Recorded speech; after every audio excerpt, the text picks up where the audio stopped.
We're going to take you live now to the Victorian opposition leader Matthew Guy, who is casting his vote this morning in his electorate of Bulleen.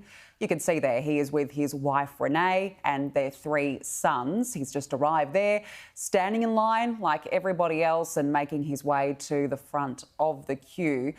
It's been an interesting campaign for Matthew Guy so far, building on a message of a positive future for Victoria, but also a fresh start and promising to fix debt and the health system.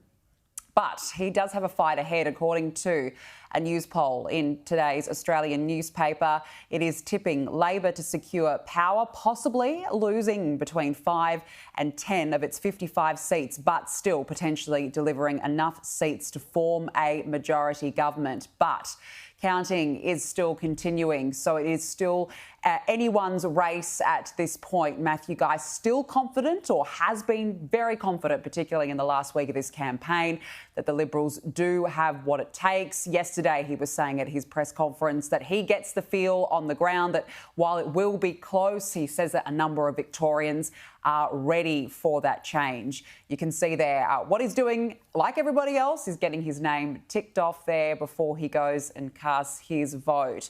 Interestingly, though, more than 2 million Victorians have already cast their votes. So this will be the biggest state election, no doubt, in Victorian history. There's 4.4 million people who have enrolled to vote this time.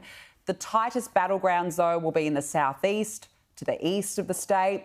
Predictions Labor could possibly lose some seats there, but the coalition, as we've heard earlier from some of our reporters on the ground, the coalition eyeing off Hawthorn, which it lost in 2018. So Matthew Guy, there are those live pictures right now, walking over to the ballot box, wife Renae and 3 sons ready to cast his vote. We heard that on his way in, he asked his 3 sons, "Do you think I can win this?" So we'll be interested to see what happens throughout the day. We are, though, actually expecting to hear from Matthew Guy after he casts this vote today, and we will bring that one to you live in full. But there he is, casting that all-important vote. It's worth mentioning as well that news poll that came out. If it is replicated later on today, it does put Labor ahead on a 2-party preferred basis. It would mean, though, that Labor's primary vote would drop from 42.9% at the last election to 39%. The coalitions would be at around 35%, very similar to that 2018 result. What we are hearing from our reporters on the grounds today, cost of living seems to be the #1 issue for Victorian voters at this election. As you can imagine, a big issue facing most Australians at the moment, but also to fix Victoria's health system. And as I said, this is something that Matthew Guy has really forged or seized on throughout his campaign. All right, he's got his vote in hand. Renae has cast hers, and here we go, walking over to the ballot box to put it in to cast that vote. You can assume that he probably did vote for himself, waiting to get that picture opportunity, and casting his vote this morning in Bulleen in his electorate.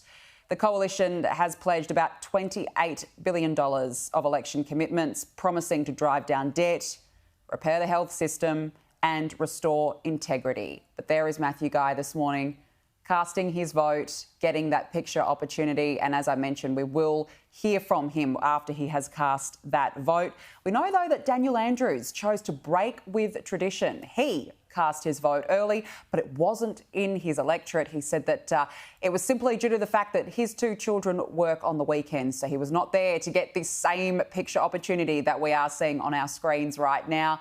He cast his vote outside of his electorate on Thursday night. So another couple of pledges, though, from the Labor Party. $11.7 billion was on its election agenda. So stark difference to the coalition, who's pledged $28 billion